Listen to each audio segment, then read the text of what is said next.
अस्सलाम वालेकुम। मुल्की और गैर मुल्की ताज़ा तरीन खबरों और करंट इशू से बाखबर रहने के लिए हमारे साथ रहें। रुख करेंगे लाहौर का, जहां से रिपोर्ट कर रहे हैं हमारे नुमाइंदे Irfan Khan.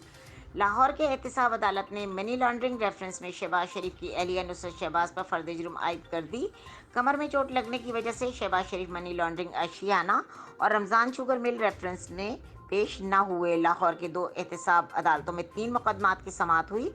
Hamza Shahbaz Ramzan sugar mill money laundering के रेफरेंसेस में पेश हुए, जबकि शहबाज शरीफ के खिलाफ तीनों मुकदमात में हाजिरी माफ़ी की दरख्वास्त पेश की गई, जिसे अदालत ने मंजूर कर लिया। शहबाज शरीफ की एहलिया नुसरत शहबाज पर फर्द जुर्म आयद। नुसरत शहबाज का वारंट गिरफ्तारी जारी होने का इकदाम। लाहौर हाई कोर्ट में चैलेंज। अदालतों ने तीनों मुकदमात में इस्तगासा के गवाहों को तलब करते हुए समाअत 18 अक्टूबर तक मुलतवी कर दी। मनी लॉन्ड्रिंग रेफरेंस में अदालत ने शहबाज शरीफ की एहलिया नुसरत शहबाज पर प्लेडर के जरिए फर्द जुर्म आयद की। सेहत जुर्म से इनकार पर अदालत ने इस्तगासा को गवाह पेश करने की हिदायत कर दी। मजीद खबरों और अपडेट के लिए देखते रहें के न्यूज़ चैनल इंटरनेशनल।